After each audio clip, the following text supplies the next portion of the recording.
Dan sebuah hadis riwayat daripada Umar bin Al-Khattab radhiyallahu anhu. Ini nak cerita hakikat yang kata akhirat. Kata dia, dakhultu ala Rasulillah sallallahu alaihi wasallam wa huwa ala hasir. Qala fajalastu fa idza alaihi izar wa laysa alaihi ghairu. Idza al-hasir qad athara fi janbihi wa idza ana biqabdah min sya'ir nahwa as-sa'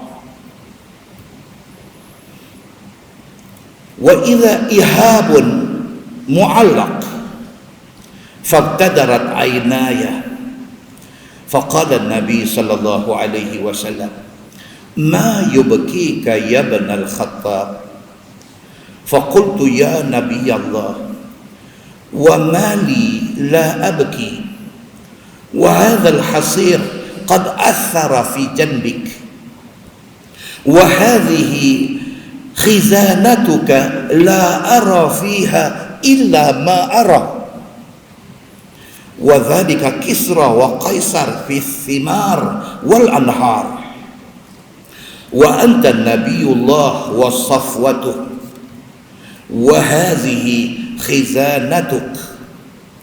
Qala an-nabi sallallahu alaihi wasallam ya ibn al-Khattab ala tarda an takuna lana al-akhirah wa lahum ad-dunya.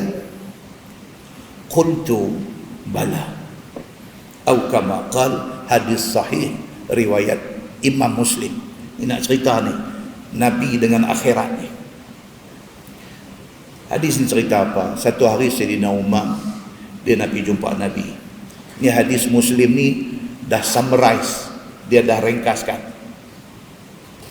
Ada hadis yang lagi panjang, cerita Nabi SAW satu hari sudah kecil hati dengan isteri-isteri dia.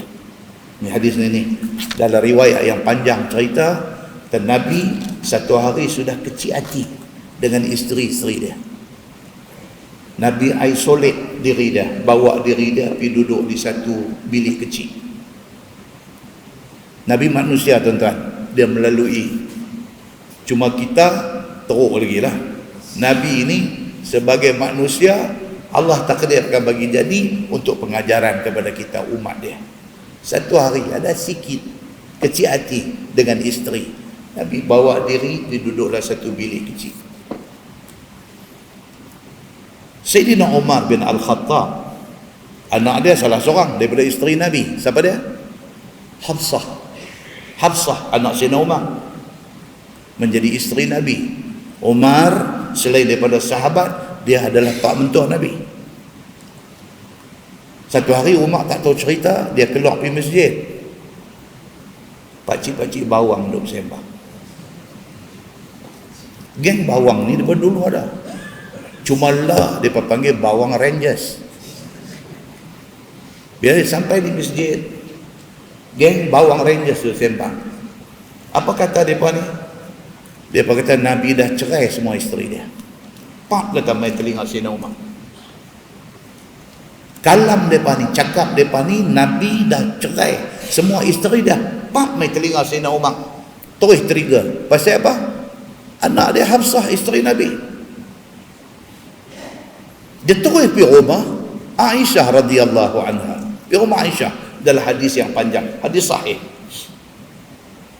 Dia sampai di rumah Aisyah, Umar kata apa dekat Aisyah? Dia kata, puas hati kan hang buat Nabi jadi macam ni, Nabi jadi sedih macam ni. Dia pergi tala dekat Aisyah, dia kata lagu tu. Sayyidina Umar, dia tak pandang orang lain, bagi dia Nabi priority. Hampa sakitkan hati Nabi, hampa sakitkan hati aku. Dia pergi rumah Aisyah, dia kata ke Aisyah, hampa hati ke? Hang boleh sakitkan hati Nabi, hampa hati ke? Tuan Aisyah pun manusia. Dia jawab balik dekat Umar ni. Dia kata, yang main duk tanya saya pasal apa? Pergi tanya anak hang. Kata lu betul. Pasal apa? Pasal Aisyah dengan Hafsah, dua-dua isteri Nabi. Bukan aku seorang isteri Nabi, Hafsah pun isteri Nabi juga, anak. Umar pun dengar, tak apa. Dia kawat pergi rumah Hafsah pula. Soalan sama, dia kata kepada Hafsah. Dia Hafsah, dia kata, puas hati hang boleh sakitkan hati Nabi. Hafsah, dekat Hafsah tambah sikit lagi dah pasal anak sendiri. Dalam hadis, tuan, dalam hadis Nabi kata apa? Hafsah, hang jangan perasan kata hang tu apa sangat. Kalau tak kerana aku, Nabi tak kebulakkan. Dia pergi bubuh yang tu. Dia kata kalau tak kerana Nabi tengok aku, Nabi tak mau hang ni. Dia kata menangis Hafsah ni, menangis. Adalah hadis yang panjang.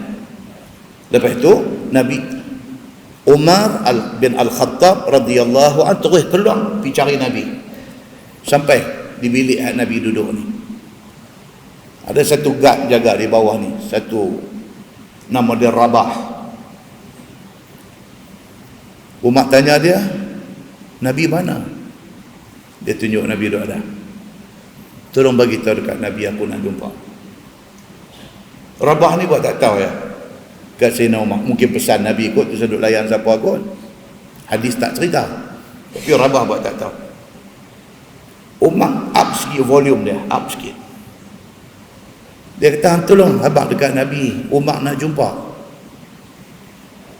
Dan Umar mai bukan nak jadi lawyer kepada Hafsah. Dia kata, abang dekat Nabi, aku bukan main nak pertahankan anak aku.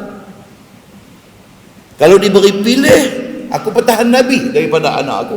Kalau Nabi suruh aku pancung anak aku pancung, dia kata. Umar dengar ke telinga Nabi sallallahu alaihi wasallam, volume 9, Nabi sudah dengar. Nabi katakan, Rabah, bagi Umar masuk. Ni hadis ni. Hadis yang dah direngkaskan ni, dia start contoh. Masuklah Sayyidina Umar bin Al-Khattab radhiyallahu anhu. Dia kata, fajalastu, aku pun pergi duduk dekat dengan Nabi sallallahu alaihi wasallam. Fa idza alaihi izar wa laysa alaihi ghair. Nabi pakai kain pinggang aja. Dia kata, Nabi tak ada pakai baju ke kain lain, tak ada. Pakai kain pinggang aja. Bila masuk tengok Nabi, Nabi dalam keadaan pakai kain pinggang saja. Wa idzal hasir qad athara fi janbi. Tengok ya Allah, bukan ada satu tilam, bukan ada Nabi cuma tidur aja tikam kulit tamar, tikam daun tamar aja. Lekat bekas di rusuk Nabi ni sebab tak pakai baju. Bila Sayyidina Umar masuk tengok Nabi duduk di rusuk ni, lekat kesan tikam daun tamar. Wa idza ana biqabdah min sya'ir nahwa sa'. Dia kata dia pun tengok dalam bilik Nabi duduk tu adalah syair ni gandum. Ada kot secekak, qabdah ni masuk ni secekak. Apa beda Nabi nak masak makan? Adalah gandum lebih kurang 1 sa'. Secekak tu lebih kurang 1 sa'. Lebih kurang 3 liter. 1 sa' kalau ikut kiraan lebih kurang 3.1 liter, lebih kurang macam tu. Sikit sangat makanan yang ada di rumah Nabi. Wa idza ihabun mu'allaq, dia tengok adalah satu baju lusuh, baju yang dah usang duk sangkut. Dia tengok, nak cerita kat kita, nak cerita kata Nabi sallallahu alaihi wasallam ni lagu tu. Kalau zaman lah ni kata tuan-tuan, di rumah Tok Guru ni Aziz, Allahu Akbar, rumah sebelah masjid di Pulau Melaka tu dengan rumah kayu, dengan masuk pi bangku pun bangku rotan, tak ada rozel apa semua ni, bangku rotan. Yang ada rak kita 20 tahun jadi Menteri Besar Kelantan, negeri kaya balak, tak melekat. Bukan kata kayu balak tak melekat, kulit balak, habuk balak pun tak lekat kat dia, tak lekat di hati dia. Macam tu Nabi SAW lebih daripada tu lagi. Dia tengok ihab mu'allaq, ada satu kain duk gantung, baju duk gantung. Fabtadarat aynaya. Sayyidina Umar bin Al-Khattab radhiyallahu anhu, dia kata, yang mata keluar. Tak boleh tahan. Tak boleh tahan. Bila tengok aja, yang mata turun. Dia kata, faqala ma yubkika ya ibn Al-Khattab. Nabi bila tengok Sayyidina Umar Al-Khattab ni air mata keluar, Nabi kata, awak menangis pasal apa? Nabi tanya dekat dia, Umar, ya ibn Al-Khattab, menangis pasal apa? Faqultu ya Nabi Allah, wa mali la abki. Sayyidina Umar kata, ya Nabi Allah, ya Rasulullah, macam mana saya tak menangis? Wa hadzal hasir qad athara fi janbik. Tuan tidur atas tikar tamar sampai lekat bekas di rusuk tuan. Wa hadhihi khizanatuka la ara fiha illa ma ara. Tuan duduk dalam bilik yang apa yang ada, apa yang aku tengok ni aja, tak ada apa dah. Aku tengok satu tikar tamar, aku tengok satu baju usang, baju lusuh yang digantung, aku tengok satu syair, satu genggam gandum. Allahu Akbar, macam mana aku tak menangis? Kata Sayyidina Umar bin Al-Khattab radhiyallahu anhu. Dia kata, wa dhalika Kisra wa Qaisar fi thimar wal anhar. Dia kata, sedangkan pemerintah Rom dan pemerintah Parsi, mereka duduk di dalam buah-buahan yang bertimbun-timbun. Istana mereka ada sungai yang duk mengalir. Dia kata, Kisra, Kaisar, ni Rom, Parsi, mereka bukan orang Islam, tapi mereka hidup dalam kemewahan, dalam kekayaan. Sedangkan engkau, wa anta nabiyullah, dia kata, sedangkan tuan adalah nabi, adalah Rasulullah, wa safwatuh, dan tuan adalah pilihan Allah subhanahu wa ta'ala. Tuan hidup macam ni. Wa hadhihi khizanatuk, inilah saja bilik yang tuan duduk. Allahu Akbar, macam mana saya tak sedih? Dia kata. Qala Nabi sallallahu alaihi wasallam. Nabi kata apa? Nabi kata, ya ibn Al-Khattab. Nabi kata, wahai Umar, ala tarda an takuna lana al-akhirah wa lahumud dunya. Nabi kata, Umar, hang tak reda kah dengan akhirat punya kesenangan Allah nak tunggu nak bagi kat kita? Dunia ni bagi pilah kat mereka. Allahu Akbar. Nabi kata, Umar, hang tak reda kah? Allah sudah janji senang akhirat dekat kita. Dunia ini, pemerintah Rom, pemerintah Parsi, macam hang kata tadi, dunia ni hak mereka, biar pi. Akhirat Allah akan bagi dekat kita jauh lebih baik apa yang mereka ada hari ini. Qultu, kata Sayyidina Umar bin Al-Khattab radhiyallahu anhu, bala ya Rasulullah. Dia kata, ya, saya faham ya Rasulullah. Hadis itu hadis sahih riwayat Imam Muslim. Tuan-tuan, jangan salah faham. Tu nak beritahu, jangan salah faham. Bukan Islam suruh kita hidup susah atas dunia, bukan. Yang hadis ni nak beritahu kat kita apa dia? Kita tak boleh ikut mereka. Mereka senang pasal mereka tidak ada haram halal dalam hidup mereka. Orang Islam disuruh ambil bahagian atas dunia, tapi pastikan bahagian itu halal. Jadi kalau nak kira hak halal, dia tak boleh dapat banyak macam orang hak tak ada haram halal. Tak boleh sama. Tuan-tuan beli share. Tuan-tuan beli share, tapi share yang melibatkan counter syariah.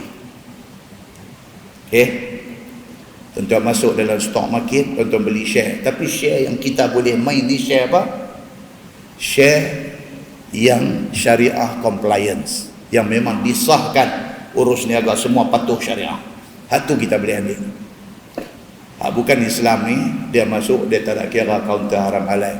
dia masuk Carlsberg, dia masuk semua hak minuman keras, judi, kasino, chef, dia masuk di sana untuk berlambak-lambak. Kita punya hak patuh syariah ni jenuh lah, macam kayu gerek ni, ada kayu nak boleh duit ni, ya Allah, putih hantai tak tahu berapa kali putih hantai, duk boleh sakit aja banyak daripada boleh duit. Baik, yang Nabi SAW nak abang ni apa dia? Bukan tak boleh kita nak cari kesenangan, tetapi cari yang halal. Jadi adat dia dah, bila cari hak halal ni, dia tak akan dapat semewah golongan yang ambil tak kira haram halal. Dia nak abang yang tu. Bukan hadis ni nak abang kata orang Islam apa tak boleh kaya, hampa kena susah, kena duduk dalam pondok sengit, kena sentiasa seumur hidup meminta-minta. Bukan itu yang nak dihabang oleh hadis Nabi SAW. Muslimin dan muslimat yang dirahmati Allah sekalian, sehingga kan ketika berlaku perang Khandaq, itu perang Khandaq ni idea yang dicetuskan oleh Salman Al-Farisi. Dia bagi idea dekat Nabi, suruh korek apa? Korek parit. Apabila musuh nak attack Madinah, sebelum sampai Madinah, baru sampai di situ, dia akan jatuh dalam lubang yang dikorek ni. Idea Salman Al-Farisi ni Nabi SAW terima. Semasa duk korek parit dalam perang Khandaq tu, lah hadis riwayat daripada Sahal bin Sa'ad radhiyallahu an. Dia kata, ja'ana Rasulullah sallallahu alaihi wasallam wa nahnu nahfirul Khandaq. Kami ni tengah duk korek ni parit dalam perang Khandaq ni, Nabi main. Wa nanqulut turab ala aktafina. Ni dah korek tanah, hak korek tu buah atas bau, bawa pi buah di lain. Korek parit ni buah tanah tu bawa pi buang di lain. Faqala Nabi sallallahu alaihi wasallam, Nabi yang sama-sama duk korek dengan sahabat-sahabat ni, Nabi tak jadi tandih. Dia sama dengan sahabat-sahabat. Sahabat korek, dia korek. Sahabat tanggung pasir pi buang, dia tanggung pasir pi buang. Sambil itu Nabi nak menggembirakan sahabat-sahabat yang duk buat kerja dalam perang Khandaq ni. Nabi nak gembirakan. Nabi sebut, Nabi kata apa? Allahumma la aisha illa aishul akhirah. Benda tu jadi macam nasyid. Nabi duk sebut dalam macam nasyid. Nabi tu, la aisha illa aishul akhirah. Tidak ada hidup yang hakiki, melainkan hidup yang hakiki adalah hidup di hari akhirat.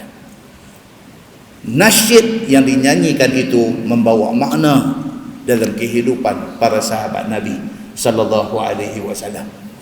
Dunia ni bukan matlamat kita. Matlamat kita ialah keredaan Allah Subhanahu wa taala di hari akhirat esok.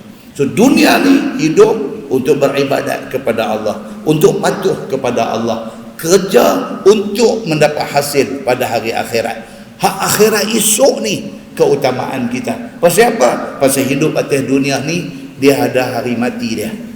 Hidup pula untuk akhirat esok tidak ada mati. Hak nu lagi lama daripada hak ni. Keutamaan kita yang sana. Pastikan hidup ni kita ambil yang halal semua. Muslimin dan muslimat yang dirahmati Allah sekalian.